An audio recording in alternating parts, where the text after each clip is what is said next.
Bismillahirrahmanirrahim. Assalamualaikum warahmatullahi wabarakatuh. Selamat pagi anak-anak. Semoga kalian semua selalu dalam keadaan sehat. Pagi ini anak-anak bertemu kembali dengan Bu Endang untuk diajak belajar bersama.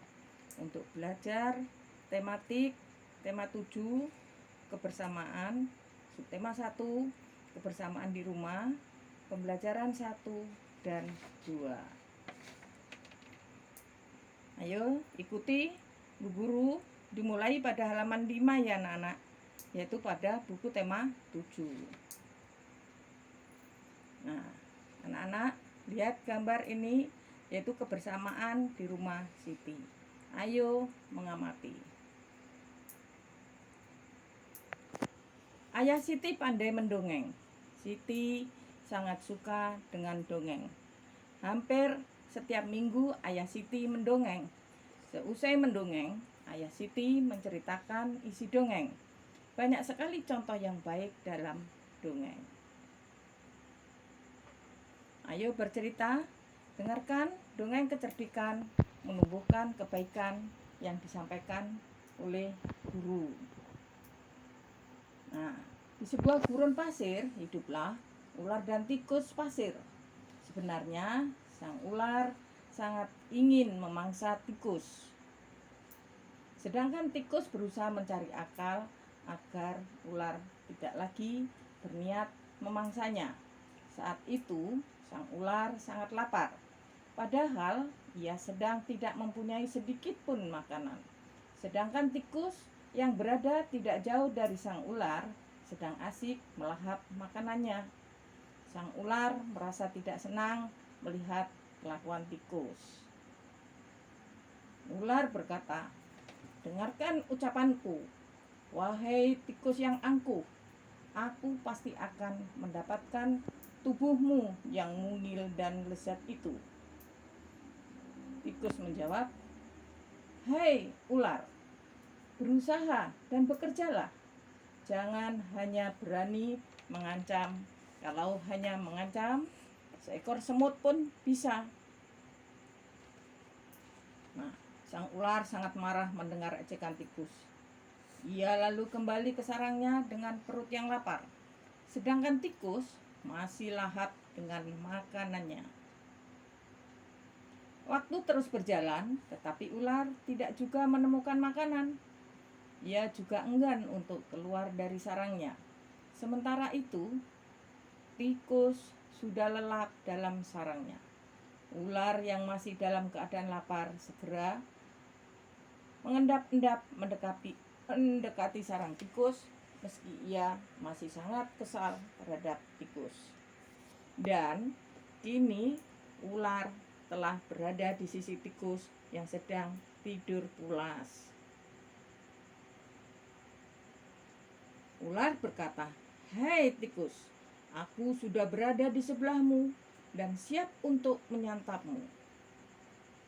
Tikus segera terbangun dari tidurnya. Sambil berpura-pura menguap, ia mulai memutar otak agar bisa lolos dari cengkeraman sang ular. Tikus berkata, "Tunggu dulu ular, sahabatku. Kalau kau ingin memakanku, kau harus berpikir dulu. Kita hanya berdua di sini, tidak ada hewan lain. Jika kau memakanku, maka kau akan sendiri. Kau tidak akan mempunyai teman yang dapat kau ajak mencari makan. Kalau begitu, kau tidak akan makan dan akhirnya kau akan mati." Sejenak sang ular terdiam. Ia mencoba merenungkan nasihat tikus. Ular berkata lagi, "Jadi kita tidak bisa hidup sendiri?" Tikus menjawab, "Tentu. Bukankah kita bisa berteman dan tentunya kita dapat mencari makan bersama? Bukankah itu lebih menyenangkan daripada nantinya setelah kau memakanku, kau hanya akan hidup sendiri?" Ular mengangguk tanda mengerti.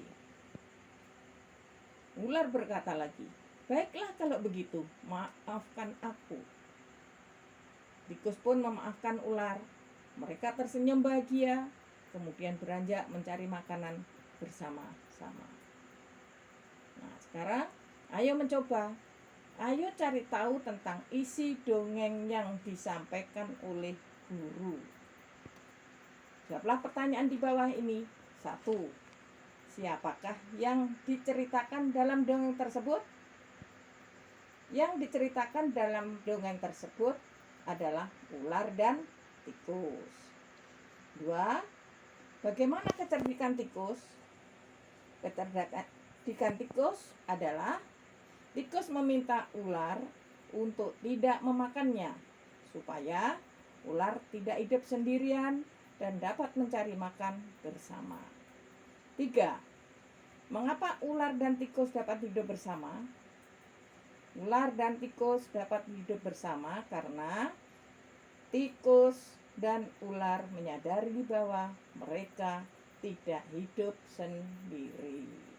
Nah, anak-anak ayo mengamati ya, ini gambar apa? Ibu menghidangkan 3 buah kue donat.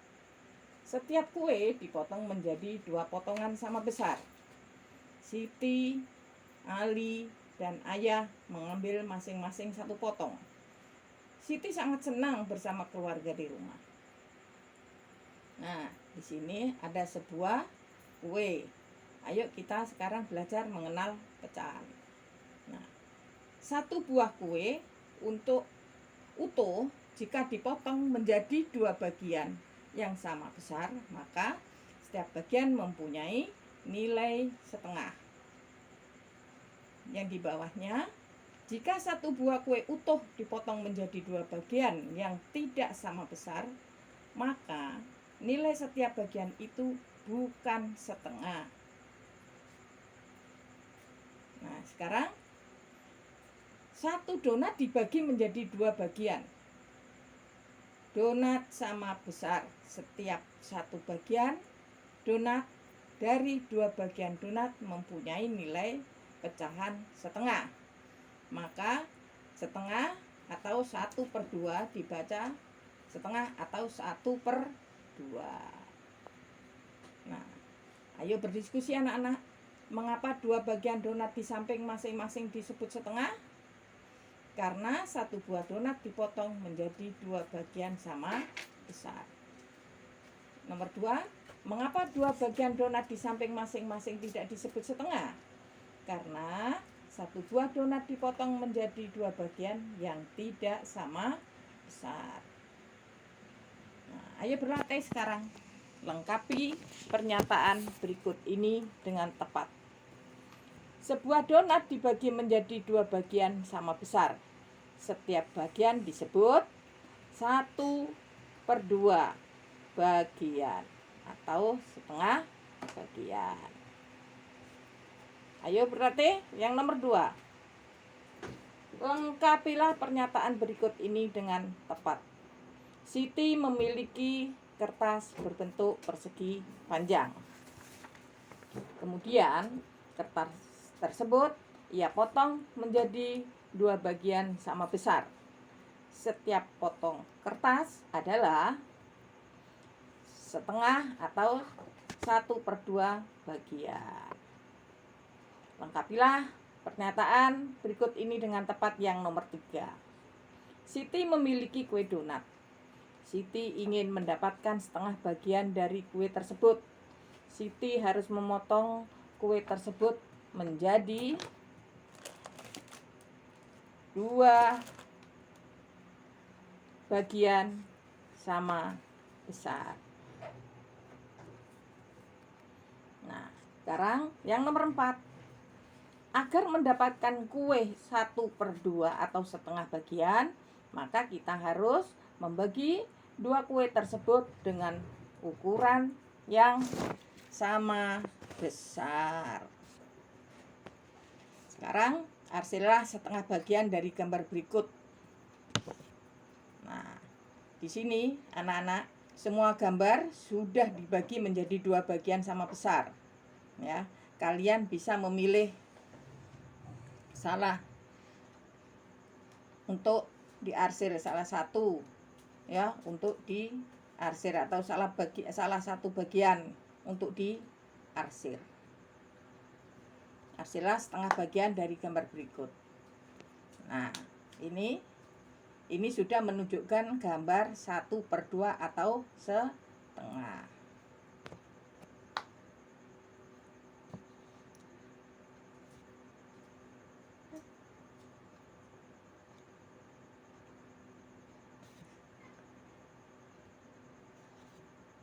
Di dekat rumah Siti terdapat pos penjagaan anak-anak. Di sana terdapat kentongan. Kita dapat membuat bunyi kentongan bervariasi. Bunyi yang teratur berulang disebut birama. Nah, pola ketukan birama anak-anak di sini ada keterangannya ya. K adalah bunyi kuat dan L adalah bunyi lemah. Pola ketukan. Di sini K tadi bunyi kuat dan L adalah bunyi lemah. Ya, yang panjang-panjang itu bunyi kuat dan yang berupa titik yang bulat adalah bunyi lemah. Nah, membedakan bunyi kuat dan bunyi lemah sekarang. Di sini kalau ada suara duk dengan tangan dipukulkan ke meja, nah itu adalah bunyi kuat. Sedangkan untuk prok adalah tepukan tangan bunyi lemah. Jika dua bunyi di atas dibandingkan, maka bunyi 1 lebih kuat daripada bunyi 2. Nah, ayo berlatih. Jawablah pertanyaan-pertanyaan di bawah. 1. Sebutkan 2 bunyi yang ada di sekitarmu. Kemudian tentukan bunyi yang lebih kuat dan bunyi yang lemah. Contohnya adalah bunyi hentakan kaki dan bunyi pukulan pensil pada meja. Bunyi yang lebih kuat adalah hentakan kaki. Sedangkan bunyi yang lebih lemah adalah pukulan pensil pada meja. Nomor 2. Siti menyebutkan bunyi yang dihasilkan benda-benda berikut. Nomor 1 adalah yaitu tepuk tangan, yang kedua pemukulan sebuah benda atau tongkat, yang ketiga adalah kentongan. Bunyi yang paling kuat adalah nomor 3. Terus bunyi yang paling lemah adalah nomor 2. Ayo mencoba. Lakukan kegiatan seperti gambar untuk membedakan bunyi kuat dan bunyi lemah. Coba kamu nyanyikan lagu Cicak dengan iringan bunyi kuat dan bunyi lemah. Bunyi kuat di bagian depan.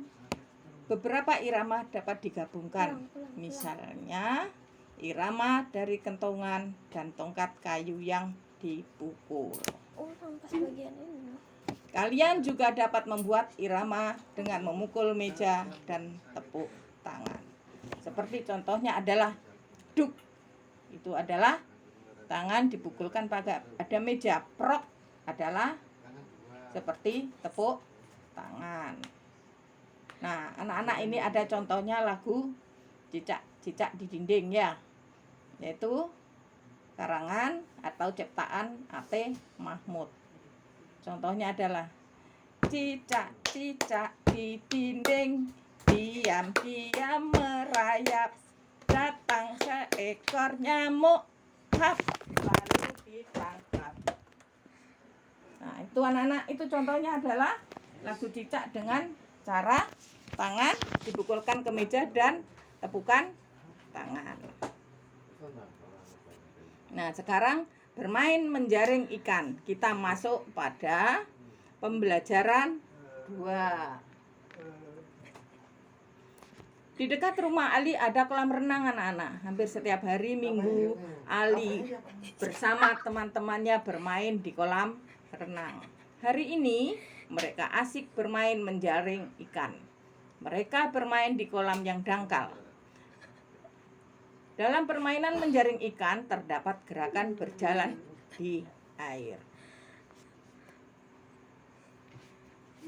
Gerakan berjalan di air. Nah, 1. Posisi punggung dan bahu harus tegak supaya otot perut bekerja dengan baik dalam menahan tekanan air. Yang kedua, kaki melangkah seperti saat berjalan biasa. Ayo mencoba sekarang. Ayo lakukan permainan menjaring ikan di kolam renang bersama teman-temanmu. Setelah bermain menjaring ikan, Ali dan teman-temannya duduk di tepi kolam. Ali bercerita tentang dongeng ular dan tikus. Nah, ini. Ayo, sekarang membaca. Bacalah dongeng fabel di bawah ini dengan membagi 3 peran, yaitu sebagai pencerita, ular, dan tikus. Dongeng adalah cerita yang tidak benar-benar terjadi, anak-anak. Nah, sekarang fabel. Fabel adalah cerita yang menggambarkan watak manusia yang diperankan oleh tokoh hewan. Sedangkan tokoh pelaku dalam cerita yaitu hewan. Watak sifat dari masing-masing pelaku cerita. Nah, peran moral, perbuatan-perbuatan baik dalam cerita yang dapat dijadikan contoh kehidupan. Nah, anak-anak ini ada, sekarang perhatikan dongeng fabel kecerdikan yang menumbuhkan kebaikan yang akan diperankan oleh Tono, Tini, dan siapa ini? Dino. Ya. Nah, ini contohnya. Kecerdikan menumbuhkan kebaikan. Di sebuah gurun pasir hiduplah ular dan tikus pasir. Sebenarnya sang ular sangat ingin memangsa tikus. Sedangkan tikus berusaha mencari akal agar ular tidak lagi berniat memangsanya. Saat itu sang ular sangat lapar, padahal ia sedang tidak mempunyai sedikit pun makanan. Sedangkan tikus yang berada tidak jauh dari sang ular sedang asik melahap makanannya. Sang ular merasa tidak senang melihat kelakuan tikus. Nah, ular berkata, "Dengarkan ucapanku, wahai tikus yang angkuh. Aku pasti akan mendapatkan tubuhmu yang mungil dan besar itu." Tikus menjawab, "Hei ular, berusaha dan bekerjalah. Jangan hanya berani mengancam.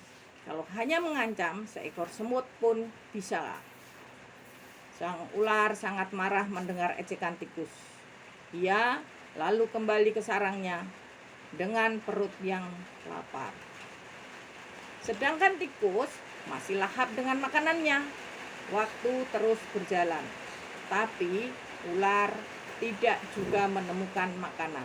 Ia juga enggan untuk keluar dari sarangnya. Sementara itu, tikus sudah lelap dalam sarangnya. Ular yang masih dalam keadaan lapar segera mengendap-endap mendekati sarang tikus, meski ia masih sangat kesal terhadap tikus. Dan kini ular telah berada di sisi tikus yang sedang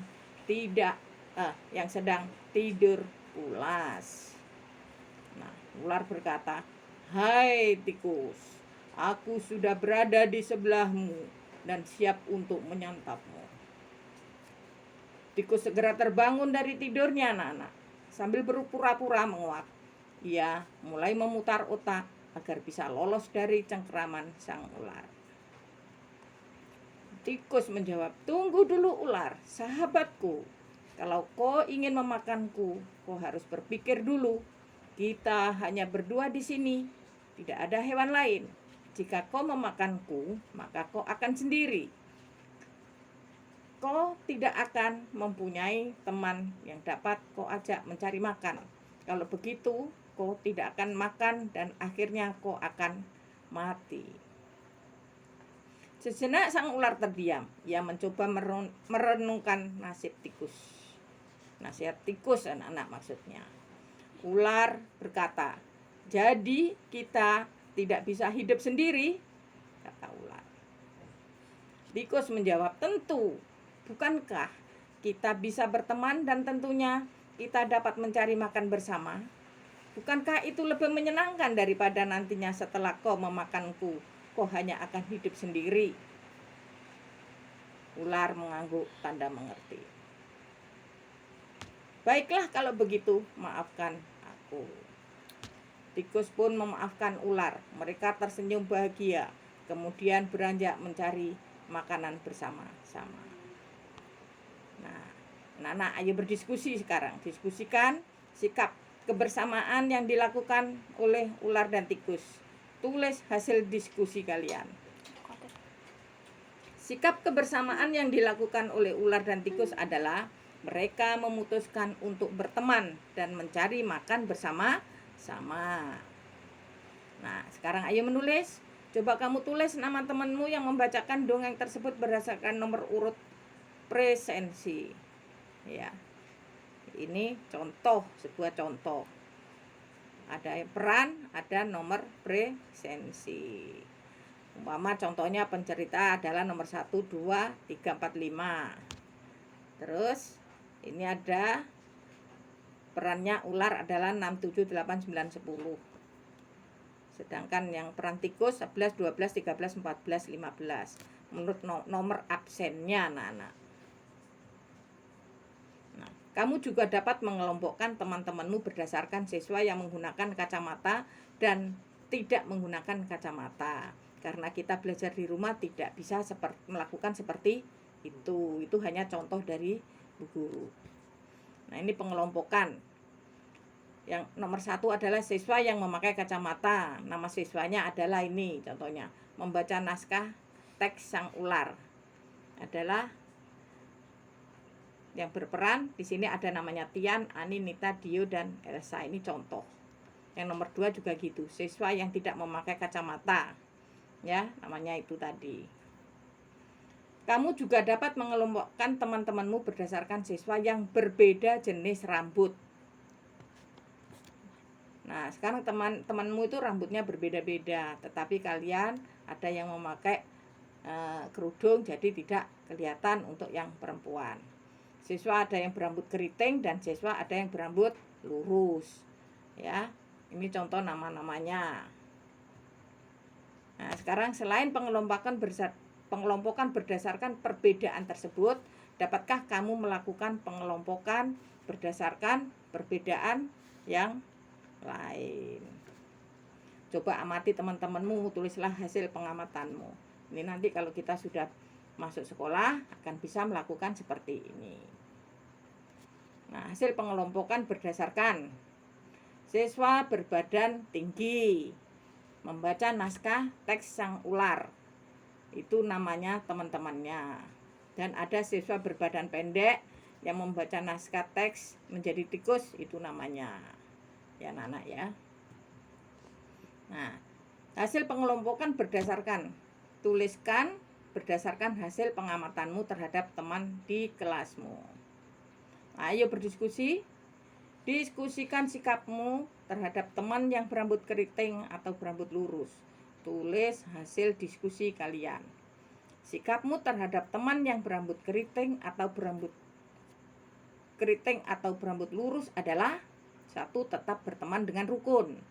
2. Menghargai dan tidak mengejek. 3. Tetap berteman dengan baik, karena perbedaan itu indah. Nah, anak-anak, cukup sekian ya pembelajaran hari ini. Rajin-rajinlah belajar, tetap semangat. Terima kasih. Demikian tadi pembahasan tema 7, subtema 1, pembelajaran 1 dan 2. Semoga video ini bisa bermanfaat. Jaga kesehatan dan sekali lagi tetap semangat.